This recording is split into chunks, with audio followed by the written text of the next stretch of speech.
ஆண்டவராகிய இயேசு கிறிஸ்துவின் ஈடு இணையற்ற நாமத்தில் அன்புக்குரிய சகோதர சகோதரி, இந்த வீடியோ வாயிலாக உங்களை சந்திப்பதில் மிகுந்த சந்தோஷம். இன்றைக்கும் வாசிக்க வேண்டியதான வேதப்பகுதி தானியேலின் புஸ்தகம் 6வது அதிகாரம் 10வது வசனம். தானியேலோ வென்றார். அந்த பத்திரத்திற்கு கையெழுத்து வைக்கப்பட்டதென்று அறிந்த போதிலும் தன் வீட்டிற்கு போய்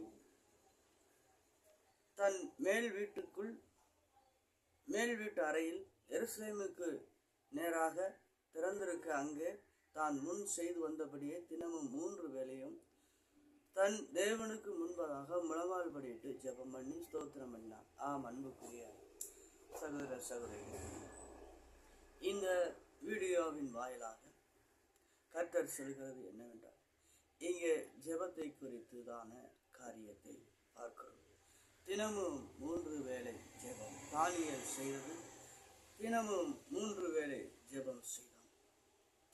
இந்த 3 வேளை ஜெபத்திற்கும் அங்குள்ள மக்கள் தடை போட ஆரம்பித்தார்கள்.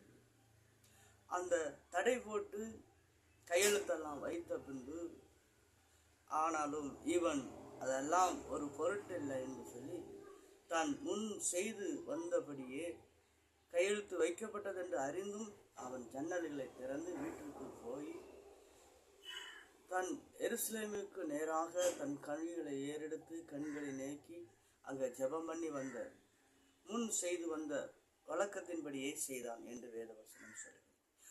அன்புக்குரிய சகோதர சகோதரி, இன்றைக்கு நாம் எப்படிப்பட்டதான ஜெபம் பண்ணுகிறோம்?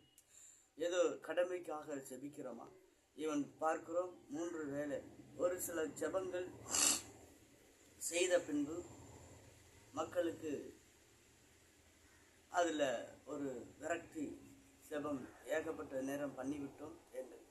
ஆனால் இவன் 3 வேளையும் தவறாமல் போராட்டங்கள் தடைகள் வந்த போதிலும் அங்கே தான் செய்து வந்தபடியே ஜெபம் பண்ணினான். முதலாவது இவன் 3 வேளையும் ஜெபம் பண்ணினான். மேல் வீட்டு அறையில ஜெபம் பண்ணினான். தன் வீட்டிற்குள் போய் ஜெபம் பண்ணினான் என்று வேதவசனம் சொல்லு.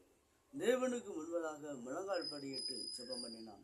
அடுத்தபடியாக ஸ்தோத்திர பலிகளை இட்டு அவன் எப்படியெல்லாம் ஜெபம் பண்ணினான் என்று ஸ்தோத்திர பலிகளை செலுத்தி, கர்த்தர் இந்நாட்களில் இவ்வளவு இக்கட்டுகளிலும் கர்த்தர் என்னை சுகித்திருக்க செய்திருக்கிறார் என்று சொல்லி கர்த்தரை ஸ்தோத்தரித்து அவன் போனதோ அடிமையின் தேசம்.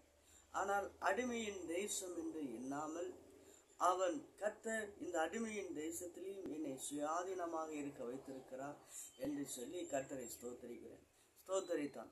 அன்புக்குரிய சகோதர சகோதரி, இந்த நாளிலும் நீங்கள் எப்படிப்பட்டதான சூழ்நிலை இருக்கிறீர்கள்? அதை எண்ணி பார்க்காமல் இவன் அடிமைத்தனத்துல இன்னொரு ராஜா சிறைப்பட்டு போன அந்த சூழ்நிலையில் தான் அவன் இருந்தான்.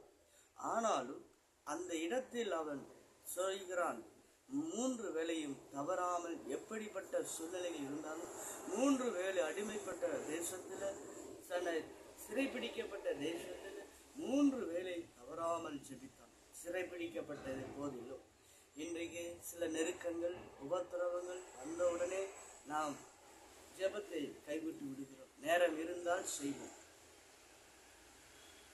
இருந்தால் செய்வோம், இல்லை என்றால் பிறகு பார்த்து கொள்ளலாம் என்று அசட்டையாக பண்ண. ஆனால் இவனோ 3 வேளையும் அவன் அடிமைப்பட்ட தேசத்தில் எப்படி இருந்திருக்கலாம் என்று யோசித்தீர்களானா? எப்பொழுதும் அவனுக்கு வேலை தான் இருந்திருக்கும். ஆனாலும் அந்த நேரத்திலையும் அவன் தன் தேவனுக்கு முன்பதாக 3 வேளையும் நேரத்தை ஒதுக்கி ஜெபித்தான் என்று வேதவசனம் சொல்லுவான். அன்புக்குரியவர்களே, அவன் அந்த பத்திரத்தில் கையெழுத்து ஆனாலும் அவன் எனக்கு ஒன்றுமில்லை என்று சொல்லி ஜெபிக்கிறான்.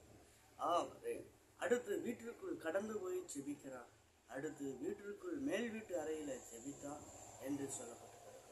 அதுக்கடுத்து சொல்லப்படுகிறது, தான் செய்து வந்தபடியே எவ்வளவு போராட்டங்கள் பிரச்சனைகள் வந்தாலும் சரி, அதில் செய்து வந்தபடியே அவன் செய்தான். அன்புக்குரியவர்களே, இந்நாட்களிலும் நாம் என்ன செய்து வருகிறோமோ அந்த காரியத்தை எவ்வளவு போராட்டங்கள் வந்தாலும் கர்த்தருக்கு செய்ய வேண்டிய அந்த துதி பலி ஸ்தோத்திரங்களை நாம் செய்யும் பொழுது கர்த்தர் நம்மை ஆசீர்வதிக்கிறார். இதை கேட்டுக்கொண்டிருக்கிற அருமையான சகோதரனே, நீ எப்படிப்பட்டதான ஜெபம் செய்து கொண்டிருக்கிறாய்? இந்த தானியேல் 3 வேளை ஜெபித்தான்.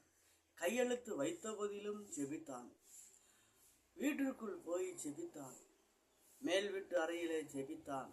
அடுத்து தேவனுக்கு முன்பதாக முழங்கால் படியிட்டு தேவனுக்கு முன்பதாக வருகிற ஒவ்வொருவரும் குற்றமற்றவனாகவே முன்பு நின்று நேர் முழங்கால் படியிட்டு ஜெபித்தான் என்று வேதவசனம் சொல்கிறது.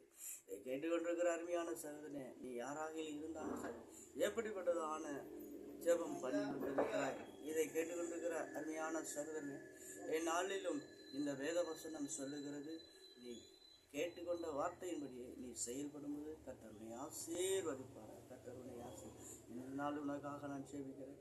மகா இரக்கமும் கிருபையும் நிறைந்த நல்ல தகப்பனே, உடைய மகிமையின் கரம் வெளிப்படும். இயேசு கிறிஸ்து நாமத்தில் செவிக்க நல்ல பிதாவே, ஆமென். God bless you.